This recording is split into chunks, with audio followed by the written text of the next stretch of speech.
ఆయన నన్ను మధ్యలో వదిలేసి నా గురించి ఆలోచించకుండా వెళ్ళిపోయిండు. కానీ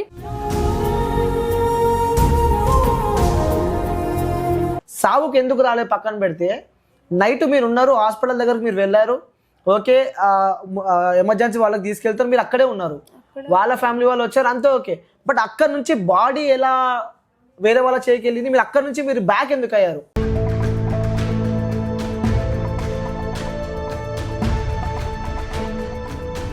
సిరమ్మ అని పిలిచేవాడు, అది నాకు ఆయననే ఇచ్చిన గిఫ్ట్ నా బర్త్డేకి.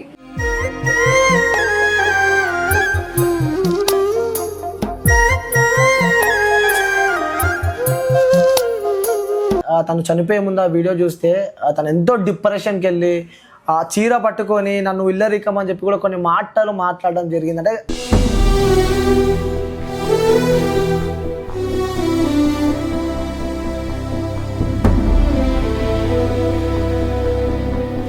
తీసుకొచ్చి డోర్స్ కొడుతున్నా, బెల్ కొడుతున్నా, ఆయన అసలు డోర్ తీయట్లేదు. రేపు పిలుస్తున్నా, ఇదే ఇంట్లో పైన ఫ్యాన్ ఉండే, రెస్పాన్స్ లేదు, ఏం లేదు.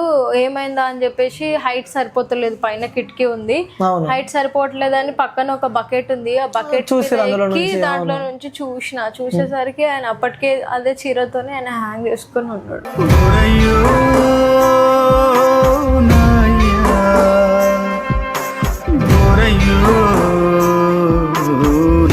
హాయ్, హలో, నమస్తే, వెల్కమ్ టు ప్రైమ్ నౌ. నేను మీ anchor Anil. So social media network అలాగే మెయిన్ స్ట్రీమ్ మీడియాలో కూడా ఆ రెండు పేర్లు బీభత్సంగా వైరల్ అవుతున్నాయి. సో ఆ పేరు మీ అందరికీ తెలిసిన పేరే. రీసెంట్గా సూసైడ్ చేసుకుని చనిపోయిన రాజు ఫోక్ యాక్టర్ ఎవరైతే ఉన్నారో తనకి ఆ డెత్కి సంబంధించిన కూడా మిస్టరీ అంటున్నారు. సో ఒకదాని తర్వాత ఒకటి బయటకు వస్తున్నాయి, న్యూస్ చూస్తూనే ఉన్నాం. అసలు ఏంటి అంటే తన వైఫ్ అంటే లవ్ చేసి పెళ్లి చేసుకొని ఎంతో హ్యాపీగా జీవించాల్సిన, అంటే పెళ్ళై రీసెంట్ టైమ్స్లోనే ఎంతో హ్యాపీగా సంతోషంగా జీవించాల్సిన వాళ్ళ లైఫ్లో ఇలాంటి ఘటన చోటు చేసుకుంటారని చెప్పి కూడా ఎవరు అనుకోకూడదు. బట్ అసలు ఏం జరిగింది వాస్తవంగా వాళ్ళిద్దరి మధ్యలో? ఎందుకంటే మేము చూస్తూ ఉన్నాం, కొన్ని వార్తలు మేము వింటూ ఉన్నాం. వాళ్ళ వైఫే కావాలని చెప్పి టార్చర్ పెట్టి అతన్ని చనిపోయేటట్టు చేసారు. తన వెనకాల వాళ్ళ వైఫ్, వాళ్ళ మదర్, అంటే ఎవరైతే సౌందర్య వాళ్ళ వైఫ్ ఉన్నారో ఆ కుటుంబం మొత్తం ఈ సావు వెనకాల కారణం అంటూ కూడా కొన్ని రాజు వాళ్ళ సైడ్ వర్షన్స్ మనం వింటూ ఉన్నాం. సో మొత్తానికి ఈ ఎపిసోడ్ నడుస్తూనే ఉంది, చాలా రోజుల నుంచి కూడా నడుస్తూనే ఉంది, మేబీ 1 వీక్ అవుతుంది. బట్ ఈరోజు నేను ఇంటర్వ్యూ చేయడానికి వచ్చిన అనమాట. సో ఏంటి ఆ నిజాలు ఏంటి, అసలు అబద్ధాలు ఏంటి, వీళ్ళ మధ్యలో ఏం జరిగింది? సో అనేక ప్రశ్నలు నా దగ్గర ఉన్నాయి. సో నేను అడిగేటి నా ప్రశ్నలు కాదు, ఈ న్యూస్ నేను విన్న తర్వాత ఏదైతే కామెంట్స్ రూపంలో ఉంటాయో, అలాగే నాకు ఏవైతే డౌట్స్ వస్తాయో కూడా నేను అడుగుదామని చెప్పి ఈరోజు నేను సౌందర్య దగ్గరికి రావడం జరిగింది. సో ఎవరైతే రాజు వైఫ్ ఉందో తన దగ్గరికి రావడం జరిగింది. సో నేను వచ్చే ముందు కూడా చుట్టుపక్కల వాళ్ళందరినీ ఎంక్వైరీ చేయడం జరిగింది. సో అనేక క్వశ్చన్స్ మీకు ఏవైతే ఉన్నాయో, మీరు ఏదైతే అడుగుదాం అనుకుంటున్నారో వీళ్ళు ఇచ్చారు. గతంలో ఇంటర్వ్యూస్ మనం చూసాం, వాళ్ళ కింద కూడా కొన్ని కామెంట్స్ వచ్చినాయి. సో ఆ కామెంట్స్ కూడా ఏంటి, అసలు వాళ్ళ కామెంట్స్కి వీళ్ళ రియాక్షన్ ఏంటి అని తెలుసుకునే ప్రయత్నం చేద్దామని చెప్పి ఇక్కడికి రావడం జరిగింది. సో ఇక్కడ నేను చుట్టుపక్కల కూడా వాళ్ళని ఎంక్వైరీ చేసిన, వాస్తవాలు చెప్తున్నా, నిజాలు చెప్తున్నా. నేను ఇక్కడికి వచ్చి విన్నా కాబట్టి నేను చెప్తున్నా. సౌందర్య గురించి కొన్ని నెగిటివ్స్ మనం వింటూ ఉన్నాం, బట్ అలాంటిది తను కాదు అని చెప్పి కూడా ఇక్కడ చుట్టుపక్కల నేను ఎంక్వైరీ చేసిన తర్వాత ఇంటర్వ్యూ చేస్తున్నాను అనమాట. సో నేను కన్క్లూజన్ నేను ఇస్తలేను. ఇక్కడ వీళ్ళు చెప్పినారు, నేను వాళ్ళ దగ్గర కొన్ని వాయిస్ రికార్డింగ్ కూడా నేను క్యాప్చర్ చేసిన, వాళ్ళకి తెలియకుండా సౌందర్య గురించి తెలుసుకునే ప్రయత్నం చేసిన, వీళ్ళ రిలేషన్ ఏంటి కూడా తెలుసుకునే ప్రయత్నం చేసిన విత్ ఎవిడెన్స్ ఈరోజు నేను ఇంటర్వ్యూ చేయడం జరుగుతుంది. సో మన దగ్గర సౌందర్య గారు ఉన్నారు, మాట్లాడదాం. ఎందుకంటే వీళ్ళు ఇంటర్వ్యూస్ చూస్తూ ఉంటే ఈ అమ్మాయి బాధపడుతూ ఉన్నా, ఈ కుటుంబం బాధపడుతూ ఉన్నా, కింద మనం కొన్ని కామెంట్స్ ఇస్తున్నాం, వీళ్ళు యాక్టింగ్ చేస్తున్నారు కావాలని చెప్పి. సో వీళ్ళే వాళ్ళని చంపారు, ఆ అమ్మాయి నటిస్తుంది, వాళ్ళ బొమ్మర్ది ఎవరైతే ఉన్నారో తను కూడా నటిస్తున్నాడు అని చెప్పి కూడా అనేక, అంటే వీళ్ళు ఎంత ఎమోషన్తో ఎంత బాధపడుతూ వీళ్ళు మాట్లాడుతున్నా కూడా సో చూసిన వాళ్ళు అందరూ కూడా వీళ్ళు కావాలని చేస్తున్నారు, యాక్టింగ్ చేస్తున్నారు అని చెప్పి కూడా చెప్పడం మనం చూస్తున్నాం. అసలు ఏంటి వాస్తవాలు ఏంటి, అవాస్తవాలు ఏంటి తెలుసుకునే ప్రయత్నం చేద్దామని చెప్పి ఈరోజు మనము సౌందర్య దగ్గరికి రావడం జరిగింది. సో మాట్లాడదాం, నిజాలు బయటికి తెప్పించే ప్రయత్నం చేద్దాం. నిజంగా తను యాక్టింగ్ చేస్తున్నా లేకుంటే ఏంటి తెలుసుకునే ప్రయత్నం అయితే చేద్దాం. సో యాక్టింగ్ అనే విషయానికి నేను చెప్తున్నామ్మా, నీ ముంగట నేను చెప్తున్నా, యాక్టింగ్ అని అనడం తప్పు. ఎందుకంటే భర్తని కోల్పోయి ఆ అమ్మాయి కూడా చాలా బాధలో ఉన్నప్పుడు కూడా తను రావడం జరిగింది. ఇంటి దగ్గర కూడా తను తినడం కూడా సరిగా లేదంటే ఒకసారి మాట్లాడదాం. అమ్మ నమస్తే, సారీ ఈ టైంలో డిస్టర్బ్ చేసినందుకు ఏమనుకోకు. నేను ఇంటర్వ్యూ కూడా చేయొద్దు అనుకున్నా, బట్ కొన్ని కారణాల వల్ల నేను చేయడం జరుగుతుంది. సో అనేక థంబ్నెయిల్స్ నేను చూశాను. సో మీరు కావాలని చెప్పి మీకున్న ఇల్లీగల్ ఎఫ్ఐఆర్స్ ఏవైతే ఉన్నాయో మీకు ఉన్నాయి, దానివల్ల రాజుని ప్రతిరోజు నువ్వు ఇబ్బంది పెట్టేదానివి, టార్చర్ పెట్టేదానివి అని చెప్పి కూడా నేను అన్నీ విన్నా. సో అన్నీని ఒక క్వశ్చన్ తీసుకొని మీ దగ్గరకు వచ్చినామ్మా. సో చెప్పండి, రాజు అసలు ఎలా పరిచయం, మీరు రాజుని ఎప్పుడు చూసారు? రాజు మా రిలేటివ్స్ అన్న, దగ్గరోళ్ళు, సొంత ఇంట్లో వాళ్ళు. నాకు చిన్నప్పటి నుంచి రాజు తెలుసు కానీ నాకు ఎక్కువ పరిచయం అయింది మా అన్నయ్య పెళ్లిలో. మా అన్నయ్య 1 సంవత్సరం బ్యాక్ మా అన్నయ్య పెళ్లి అయింది. మా అన్నయ్య పెళ్లిలో రాజు కొంచెం నాకు దగ్గర అయ్యిండు. సో ఆయన నన్ను ఇష్టపడుతున్నా అని చెప్పిండు. చెప్పడం వల్ల నేను కూడా ఆయనని ఇష్టపడ్డా, పెళ్లి చేసుకోవాలి అని ఇద్దరం కలిసి అనుకున్నాము. అనుకున్న తర్వాత మాకు పెళ్ళి అయ్యింది. విత్ ఇన్ 6 months, అంటే మా ఇద్దరి పరిచయం తర్వాత ఒక 1 month తర్వాత మాకు ఎంగేజ్మెంట్ అయింది. ఎంగేజ్మెంట్ అయినా ఒక 3-4 months లో మాకు పెళ్లి కూడా అయ్యింది. మొత్తం విత్ ఇన్ 6 months లో మాకు పెళ్లి కూడా అయింది. అంటే ఫస్ట్ లవ్ మొదలైన తర్వాత పెళ్లి చేసుకున్నారు. పెళ్లి అయ్యి కూడా ఇప్పుడు 6 months కంప్లీట్ అయిపోయింది పెళ్లి అయ్యి. ఇంక పెళ్లి అయినప్పటి నుంచి కొంచెం మా ఇద్దరికి కొంచెం గొడవలు అనేటివి అవుతుండే, చిన్న గొడవలే అవుతుండే, పెద్ద గొడవలు కూడా కాదు. అంటే కొంచెం ఆయన అంటే పెళ్లికి ముందు బాగానే ఉండేటోడు, పెళ్ళైన తర్వాత కొంచెం ఆయన మెంటాలిటీ కొంచెం చేంజ్ అయింది. అంటే ప్రతిదానికి రిస్ట్రిక్షన్స్ పెట్టడం, ప్రతిదీ తప్పుగా తీసుకోవడము, కొంచెం అనుమానపడ్డము, కొంచెం డౌట్ పెట్టుకోవడము, ఎక్కడికి వెళ్ళొద్దు, ఎవరితో మాట్లాడొద్దు, మీ ఫ్యామిలీతో కూడా మాట్లాడొద్దు అన్నట్టు కొంచెం కొన్ని రిస్ట్రిక్షన్స్, ప్రతి చిన్నదానికి కొంచెం డీప్గా పెద్దగా ఆలోచించి కొన్ని పెట్టేటోడు. చిన్నవి అవి నాకు నచ్చకపోతుండే. కొన్నిసార్లు ఏమో వాళ్ళ పేరెంట్స్ కాల్ చేసి మీ వైఫ్ని అంటే కంట్రోల్లో పెట్టుకో అని చెప్పేసి కొన్ని మాటలు, మా అత్త మా మామ వాళ్ళు కాల్ చేసి కొన్నిసార్లు వాళ్ళు కూడా మాట్లాడే మాటలకి మా ఇద్దరి మధ్యలో గొడవలు దానివల్ల అయ్యేటివి. ప్లస్ ఈయన ఇట్లా బిహేవ్ చేయడం వల్ల కూడా చిన్న గొడవలు మా మధ్యలో అయ్యేటివి. కానీ ఒకసారి ఒక చిన్న గొడవ వల్ల మాకు అంటే నేను ఆయన మీద కంప్లైంట్ ఇవ్వడం జరిగింది. చిన్న గొడవలు అంటే అంటే మీరు మాట్లాడుతుంటే చిన్న గొడవలు అంటున్నారు కాబట్టి, అంటే పోలీస్ స్టేషన్ దగ్గరికి వెళ్ళింది అంటే మీరు కంప్లైంట్ ఇచ్చారు అంటే ఎలాంటి గొడవలు అయి ఉంటే అక్కడ దాకా వెళ్ళొచ్చు మీరు? చిన్న గొడవనే అది. ఆ రోజు ఆయన కొంచెం పెద్దగా చేసిండు, దానివల్ల ఇద్దరు మాటలు అనుకోవాల్సి వచ్చింది.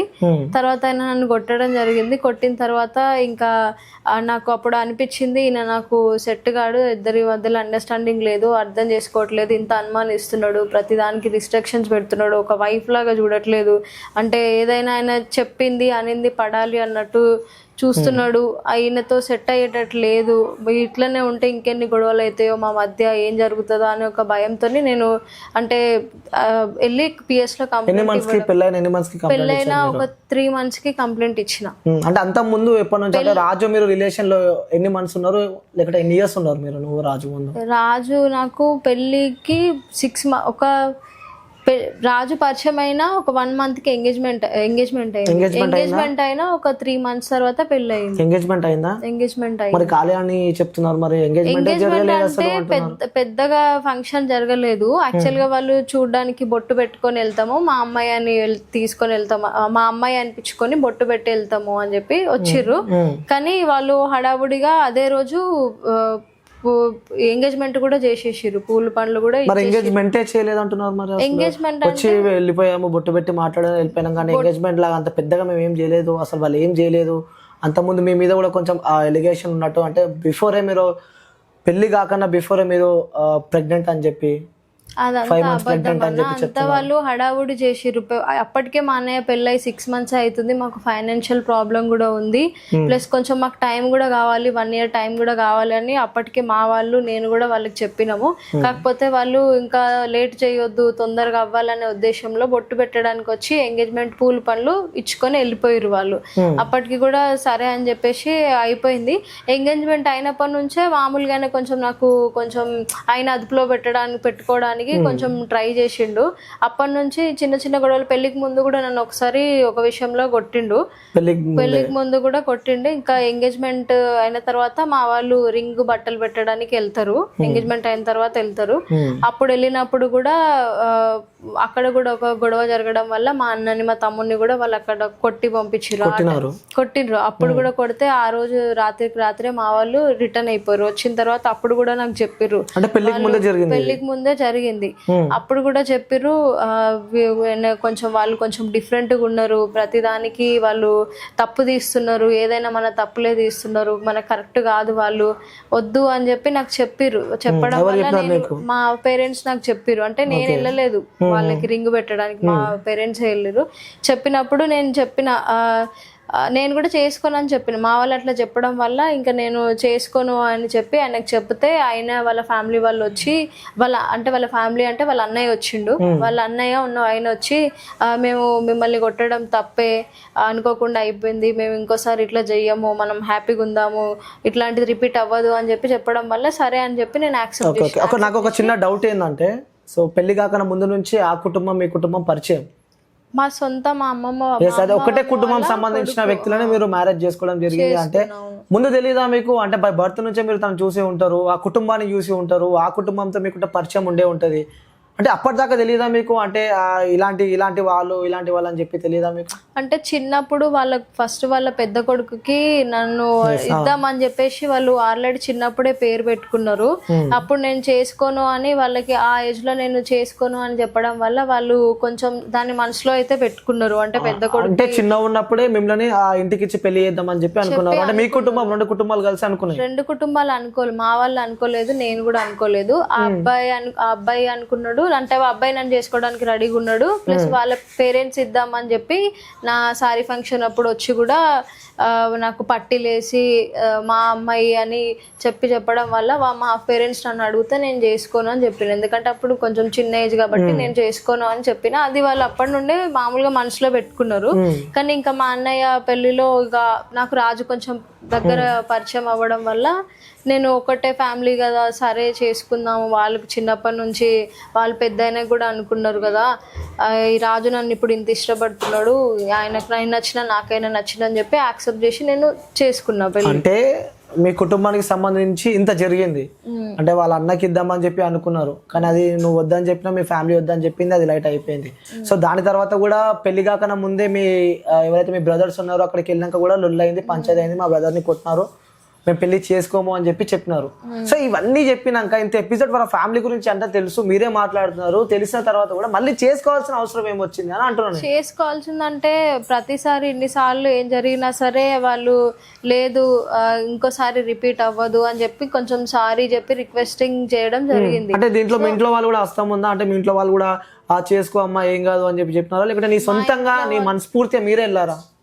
మా ఇంట్లో వాళ్ళు అంటే ఎంగేజ్మెంట్ వాళ్ళకి వెళ్ళి రింగ్ పెట్టినప్పుడు మా అన్నదమ్ముల్ని కొట్టినప్పుడు మాత్రం మా వాళ్ళు వాళ్ళ పరిస్థితి ఇట్లా ఉంది, వాళ్ళ ఫ్యామిలీది, మరి నువ్వు ఆలోచించుకో, జీవితాంతం ఉండాల్సిందానివి, చిన్న దానికే మా మీద చేతులు వేసిరు, రేపటి రోజు నీ మీద కూడా ఖచ్చితంగా వాళ్ళు వేస్తారు, వాళ్ళకున్న కోపాలకి ఆవేశాలకి అని చెప్పి నాకు చెప్పినా సరే, చెప్తే నేను చేసుకోను అనే విషయమే వాళ్ళకి చెప్పిన.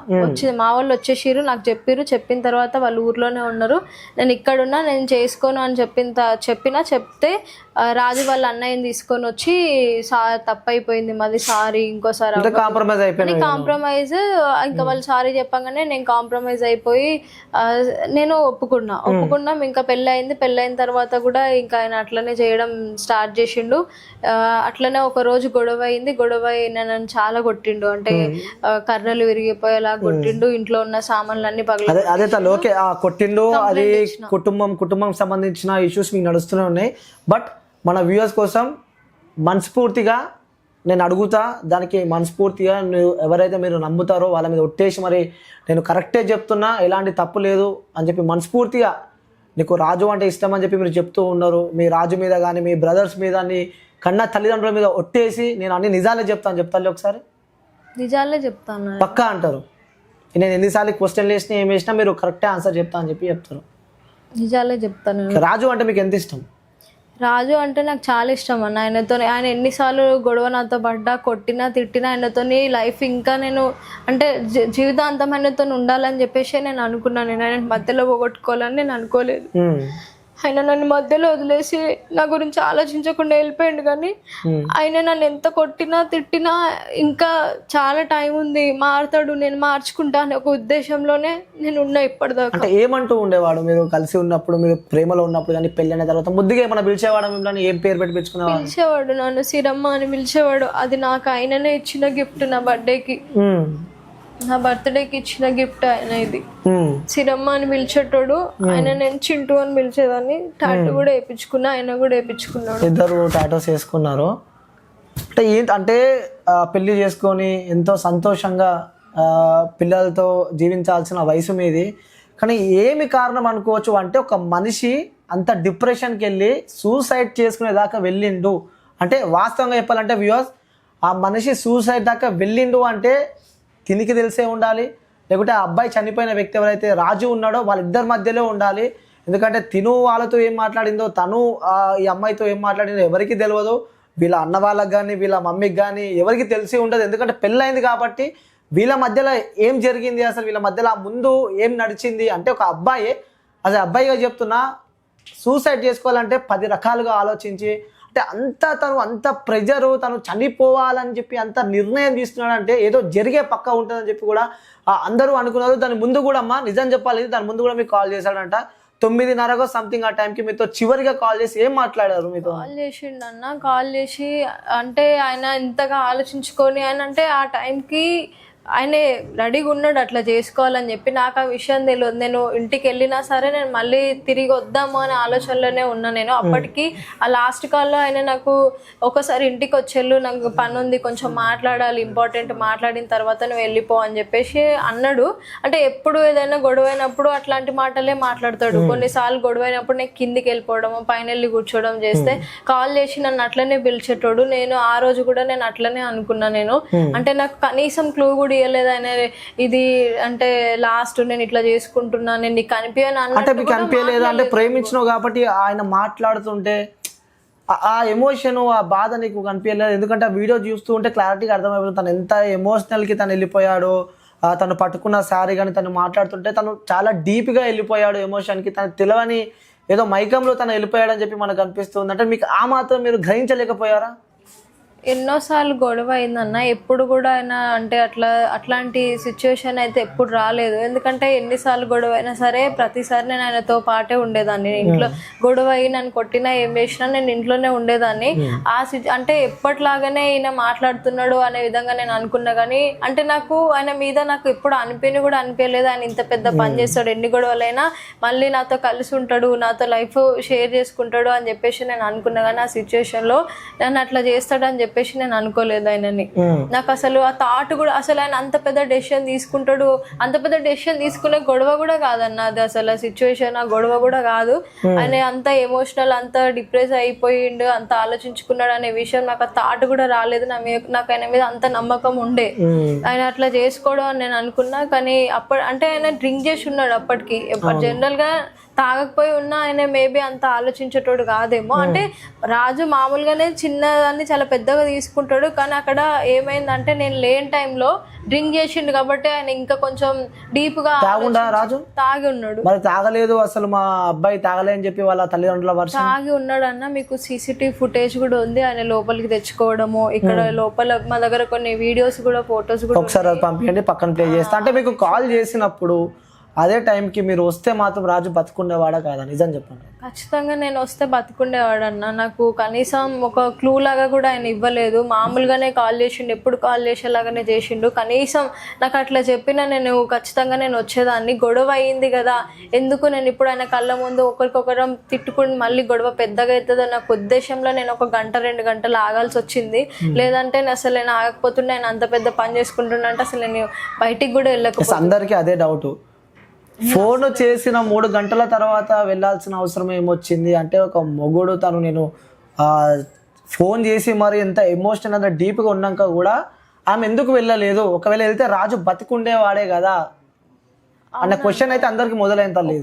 ఒకటి రీజన్ ఏంటంటే, అంటే ఇప్పుడు గొడవ అయ్యింది, కొంచెం సేపు ఆయన ఇంట్లోనే ఉన్నాడు, కొంచెం ఇప్పుడు ఇద్దరం ఒకటే దగ్గర ఉంటే గొడవ అవుతుంది. ఎట్లాగో ఆ రోజు పండుగ, బతుకమ్మ కూడా ఆల్రెడీ బతుకమ్మని చేసి పెట్టినాము. ఇప్పుడు ఈ గ్యాప్ లో కొంచెం ఒక 1-2 అవర్స్ కొంచెం గ్యాప్ తీసుకుంటే కొంచెం ఆయన మైండ్ డైవర్ట్ అవుతుంది, నా మైండ్ డైవర్ట్ అవుతుంది. అదే ఉద్దేశంలో నేను వెళ్ళిన తప్ప కనీసం ఆ తెచ్చిన బతుకమ్మ చీరను కూడా మీరు, పండగ తెచ్చిన చీరను కూడా మీరు కట్టుకోలే అని చెప్పి కూడా. బతుకమ్మ చీర తీసుకొని వెళ్ళినన్న నేను, మీకు వీడియోలో చూడండి, కవర్ లో నేను చీర పెట్టుకొనే నేను వెళ్ళిన. ఆయన కొట్టిన తర్వాత కూడా, గొడవ అయిన తర్వాత కూడా ఆయన కొన్న చీరే కట్టుకోవాలనే ఉద్దేశంతోనే అది తీసుకొని వెళ్ళిన నేను అప్పటికి నా మైండ్ పాజిటివ్ గానే ఉంది, ఎందుకంటే అంత పెద్ద గొడవ కూడా కాదు, నేను పాజిటివ్ గానే ఉన్నా. కానీ ఇంకా నేను ఇంట్లో లేని టైంలో ఆయన కొంచెం డీప్ గా ఆలోచించుకున్నాడు. కానీ ఆయన కొన్న చీర తీసుకొని వెళ్ళిన, ఇంటికి వెళ్ళిన తర్వాత చీర కట్టుకుందాం అనే టైంలో ఫోన్ చేసి, నేను కొన్న చీర నాకు ఇచ్చేసి, నువ్వు కట్టుకోవద్దు, తీసుకొచ్చి ఇచ్చేసి నువ్వు వెళ్ళిపో మీ ఇంటికి అని చెప్పి చెప్పిండు.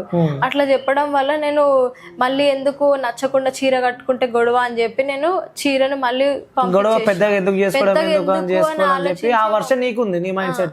అందుకే నేను ఆ చీరని ఇంకా అడిగిండు కదా అని చెప్పి అమ్మకి ఇచ్చి పంపించిన. అమ్మ వచ్చి చీర ఇక్కడ పెట్టేసి వెళ్ళింది.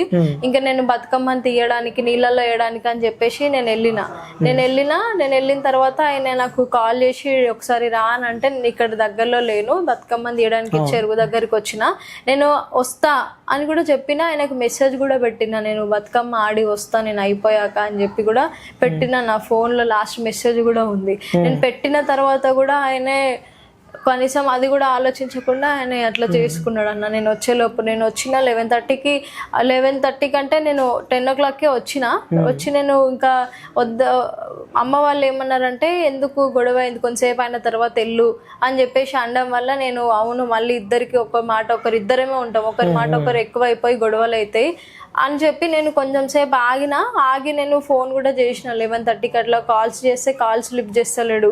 కాల్స్ అంటే నేను వచ్చేటప్పుడు రింగ్ చేసుకుంటా ఉన్నాడు, కాల్స్ ఎందుకు లిఫ్ట్ చేయట్లేదు అని చెప్పేసి, అమ్మ ఒకసారి వెళ్ళేసి వద్దాం రా అమ్మ, ఏం చేస్తుండో ఒకసారి చూద్దాం దా, ఆయన ఫోన్ లిఫ్ట్ చేస్తలేడు అని చెప్పేసి అమ్మని తీసుకొచ్చి డోర్స్ కొడుతున్నా, బెల్ కొడుతున్నా, ఆయన అసలు డోర్ తీయట్లేదు. రేపు పిలుస్తున్నా, ఇదే ఇంట్లో పైన ఉండే రెస్పాన్స్ లేదు, ఏం లేదు. ఏమైందా అని చెప్పేసి, హైట్ సరిపోతలేదు, పైన కిటికీ ఉంది, హైట్ సరిపోవట్లేదని పక్కన ఒక బకెట్ ఉంది, ఆ బకెట్ దాంట్లో నుంచి చూసేసరికి ఆయన అప్పటికే అదే చీరతోనే ఆయన హ్యాంగ్ చేసుకుని ఉన్నాడు. బతుకమ్మ పండగ కోసం తెచ్చిన చీర అందుకోసమే అడుగుతున్నంట. అసలు నేను ఆ చీరనే అసలు ఇవ్వకపోతున్నా అన్న. ఆయన తెచ్చిన చీర నేను కట్టుకోనని కాదు, ఆయన కొట్టినా సరే తిట్టినా సరే, ఆ గొడవ అయిన తర్వాత కూడా నేను అదే చీర పట్టుకొని వెళ్ళిన కట్టుకుందాం అని చెప్పి. ఆయన చీర తీసుకోవడం వల్ల నేను నార్మల్ ఇలాంటి డ్రెస్ విన్నే బతుకమ్మ ఆడిన. మళ్ళీ ఎందుకు ఆ గొడవని పెద్దగా చేయాలనుకుని మళ్ళీ ఎందుకు పంచాయతీ అని చెప్పి మీరు మళ్ళీ ఆ చీరను పంపించడం జరిగింది. వచ్చే లోపల ఇలాంటి ఘటన చోటు చేసుకున్నాడు అన్న. ఓకే అమ్మ, సరే వచ్చిండో చేసుకుండో అది ఇక మనం అట్లా అయిపోయింది. సరే, నేను ఎక్స్పెక్ట్ చేయలేదు. ఒకవేళ నేను అంత అంటే నా నమ్మకం ఏంటంటే, ఎన్నిసార్లు గొడవలైనా ఎప్పుడు కూడా ఇట్లాంటి ఆలోచన అసలు ఇంత పెద్ద ఆలోచన ఎందుకు చేస్తాడు, చేయాల్సిన అవసరం ఏముంది. ఎన్నో గొడవలు అవుతాయి, గొడవలు ఎన్నో అయినాయి. అసలు ఈ డెసిషన్ తీసుకోవాల్సిన గొడవ చాలా ఇబ్బంది పెట్టేదన్నమాట. ఊకే గలీజ్ మాటలు మాట్లాడేదానమాట, అడ్డగోలుగా తిట్టేదానివంట కదా రాజు.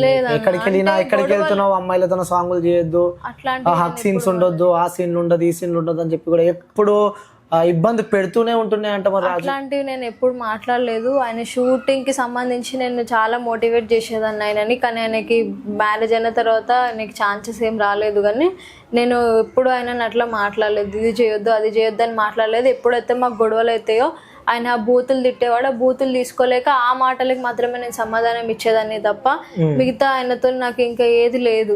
ఓకే, సో అంటే చనిపోయిన తర్వాత ఆ బాడీ ఇక్కడ నుంచి ఉస్మానియా హాస్పిటల్కి తీసుకెళ్లడం జరిగింది.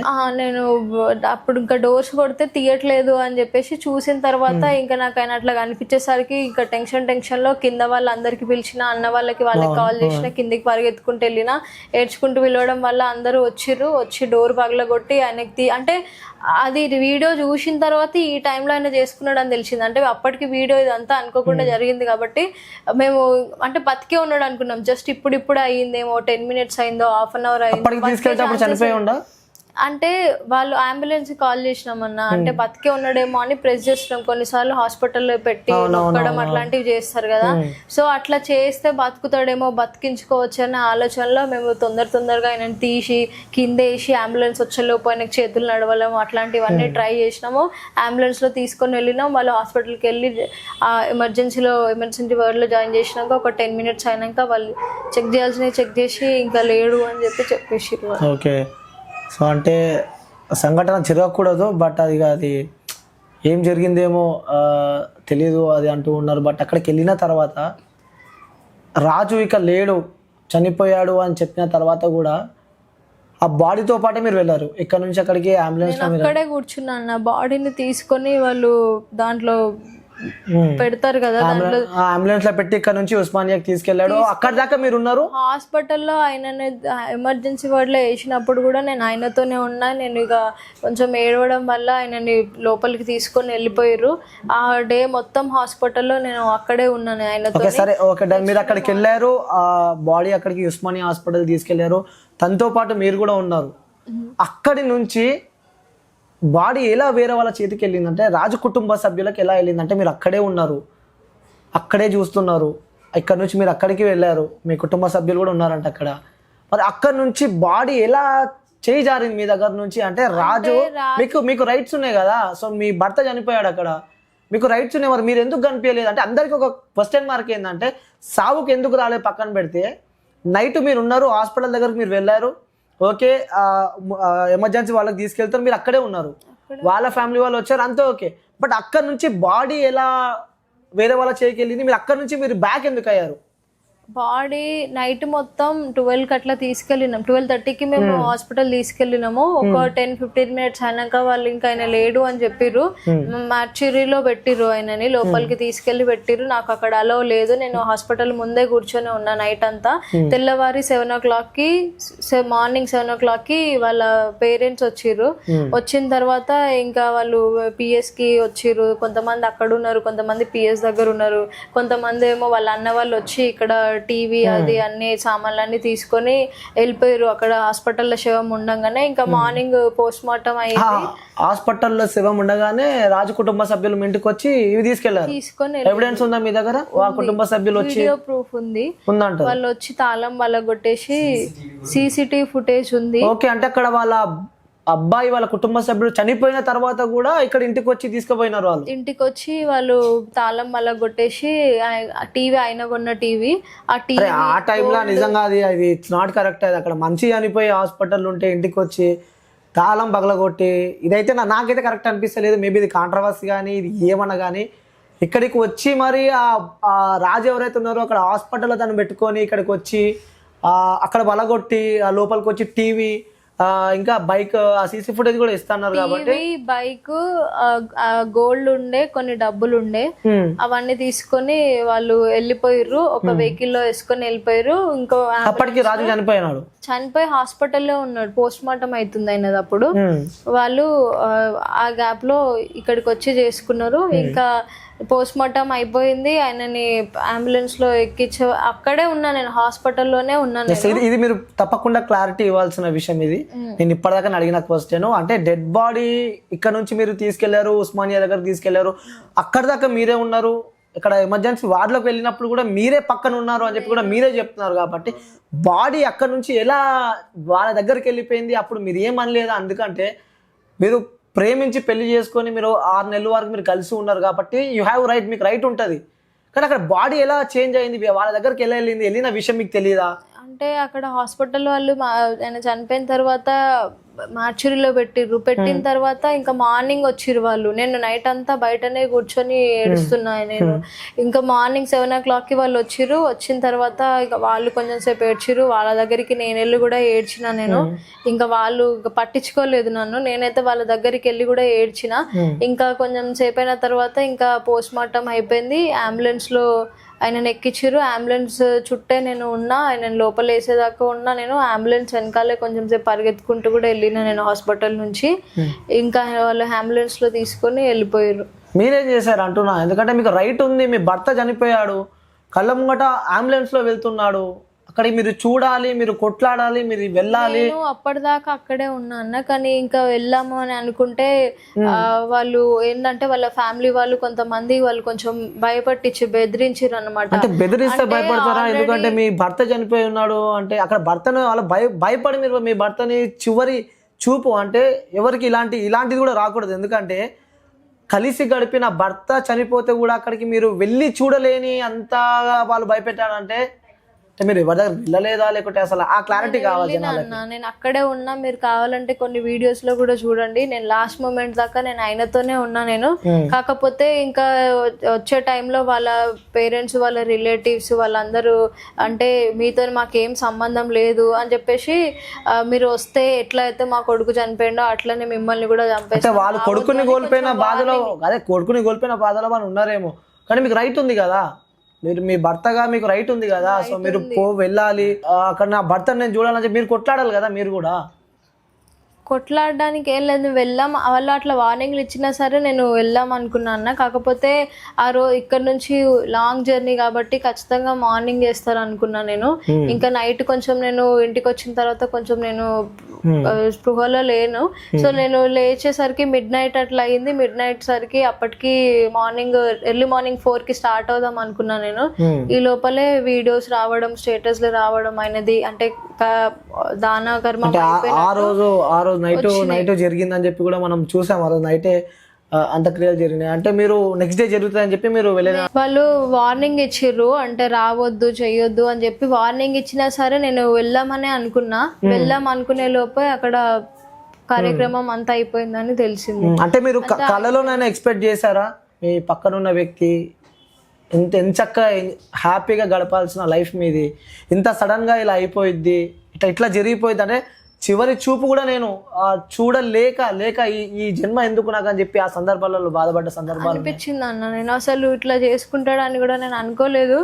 నేను అసలు చాలా బాధపడుతున్నా నేను. ఎందుకంటే అసలు ఇట్లా చేస్తాడని అస్సలు నేను ఊహించుకోలేదు. ఎన్నిసార్లు గొడవలైనా కలిసి ఉంటాం, ఇంకా చాలా లైఫ్ ఉంది, మారుతాడేమో, నేను మారుతాడేమో, ఇద్దరికి ఒకరికి ఇంకా నచ్చే టైం ఇంకా ఉంది కదా, ఇంకా చాలా లైఫ్ ఉంది అని చెప్పేసి నేను అనుకున్నా. కానీ నేను ఇట్లా మధ్యలో నన్ను వదిలేసి నా గురించి ఆలోచించకుండా, వాళ్ళ పేరెంట్స్ గురించి కూడా ఆలోచించకుండా ఇంత పెద్ద డెసిషన్ తీసుకుంటాడని నేను అసలు ఎప్పుడు అనుకోలేదు. ఎక్స్పెక్ట్ కూడా అసలు ఎవరు కలగనలేని డెసిషన్ అది, ఎవరికి కూడా రావద్దు, ఇలాంటి థాట్ కూడా రాలేదు నాకు ఆయన అట్లా చేసుకుంటాడు అని చెప్పి.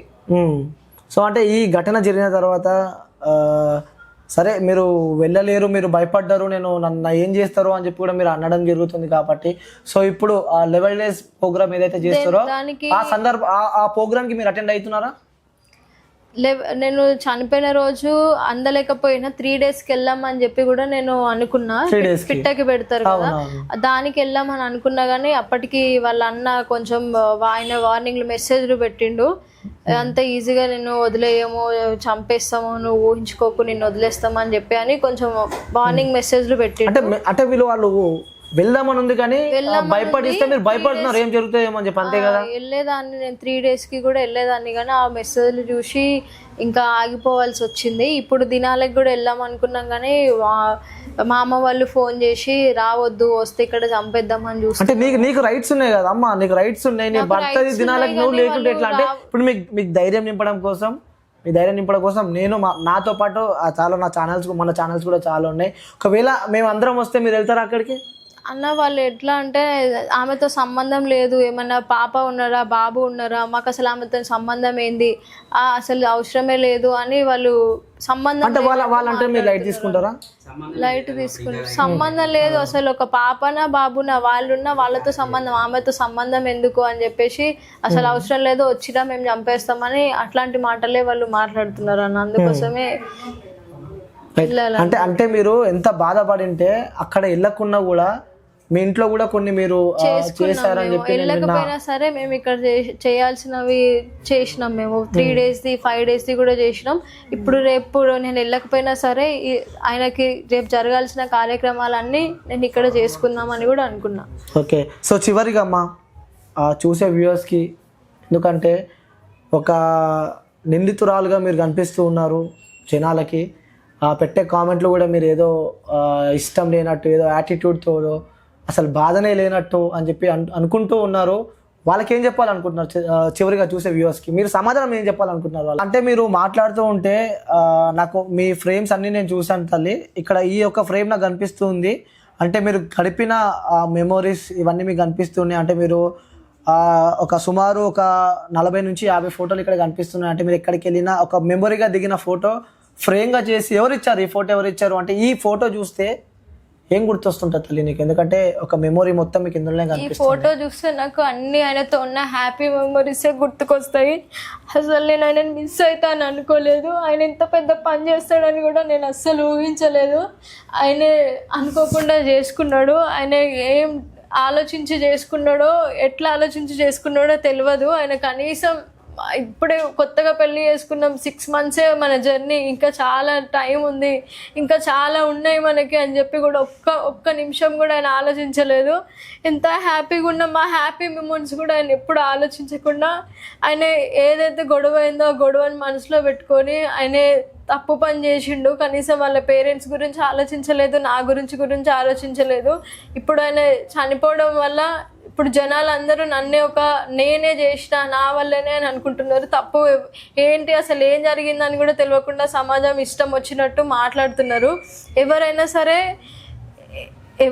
సరే ఏదైనా చేసే ముందు కొంచెం ఆలోచించండి. వాళ్ళ పాటికి వాళ్ళు వెళ్ళిపోతే వాళ్ళని ఇష్టపడే వాళ్ళు కానీ, వాళ్ళ వైఫ్ కానీ, వాళ్ళ పేరెంట్స్ కానీ, వాళ్ళ పరిస్థితులు ఏంది అనేది ఆలోచించండి. ఎప్పుడు అంటే తొందరపాటు డెసిషన్స్ అయితే ఎవరు తీసుకోకండి. ఒకవేళ అంత చేస్తే కొంచెం ముందు వెనకాల ఆలోచించండి. తర్వాత వాళ్ళతో పాటు ఉన్న వాళ్ళ పరిస్థితులు ఏంది, తర్వాత ఏమవుతుంది అని ఆలోచించండి. ఎన్ని గొడవలైనా కానీ ముందుకు వచ్చి అంటే ఫైటింగ్ చేసుకుంటూ అయినా కానీ చేసుకోవాలి. కానీ ఇట్లాంటి తప్పులు అయితే ఎప్పుడు ఎవరు చేయొద్దు.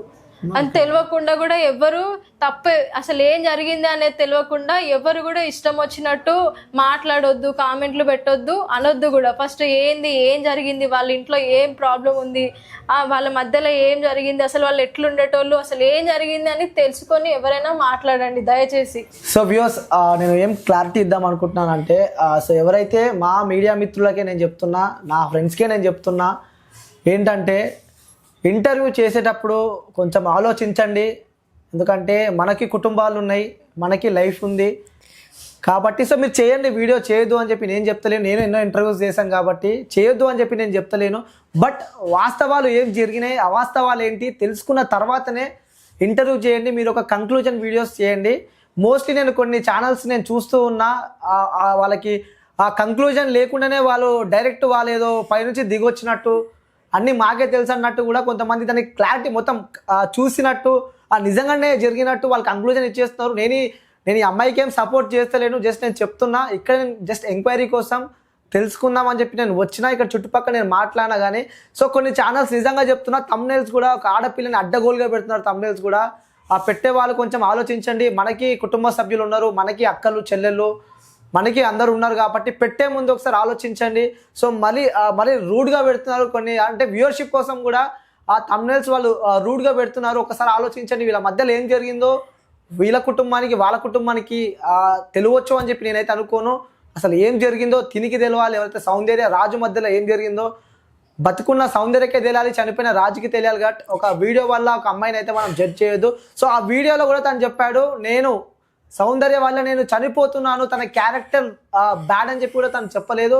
సో చీర ఇలా మా మధ్యలో మిస్అండర్స్టాండింగ్ సంథింగ్ ఏదో చెప్పాడు. బట్ ఈ అమ్మాయి క్యారెక్టర్ అయితే బ్యాడ్ చేయలేదు. ఒకవేళ సరే ఈ అమ్మాయి బ్యాడ్ అనుకున్నాం, సో ఈ అమ్మాయి బయట తిరుగుతుంది అనుకున్నాం, చనిపోయే ముందన్న తను చెప్పేది ఉండే.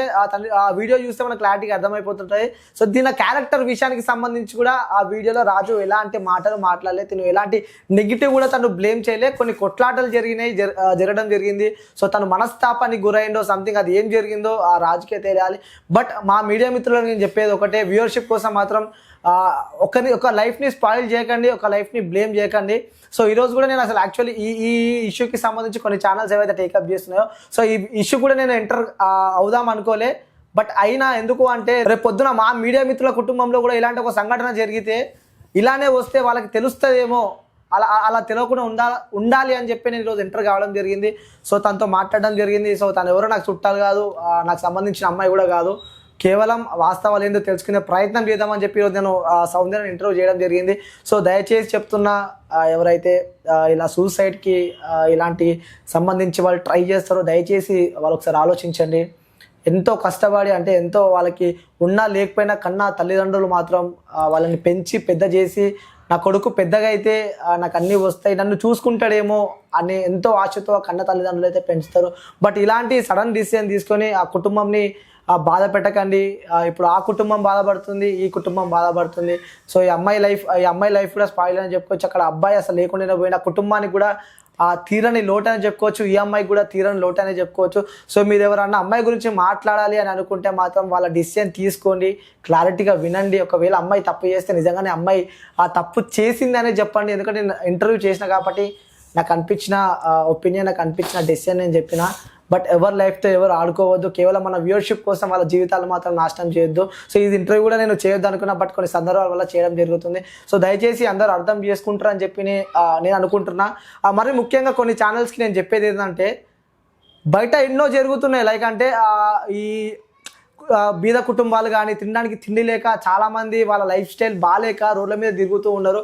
బట్ ఏదో రాజు సౌందర్య మ్యాటర్ ఒక సెన్సేషనల్, లైక్ అంటే పొద్దున్న లేస్తే వాళ్ళ మీదనే పడుడు అంటే గుచ్చి అంటే కొంతమందికి నేను చెప్తున్నా, ఈ అమ్మాయి ఇంటర్వ్యూ ఇవ్వలేని సిచ్యువేషన్లో కూడా అమ్మాయి ఉన్నా కూడా ఇవ్వకుంటే మేము ఇలా నెగిటివ్ చేస్తాం, ఇవ్వకుంటే ఇక మీరు తప్పు చేశారు అంటూ కూడా వీళ్ళ కుటుంబానికి కూడా అంటూ ఉన్నారంట.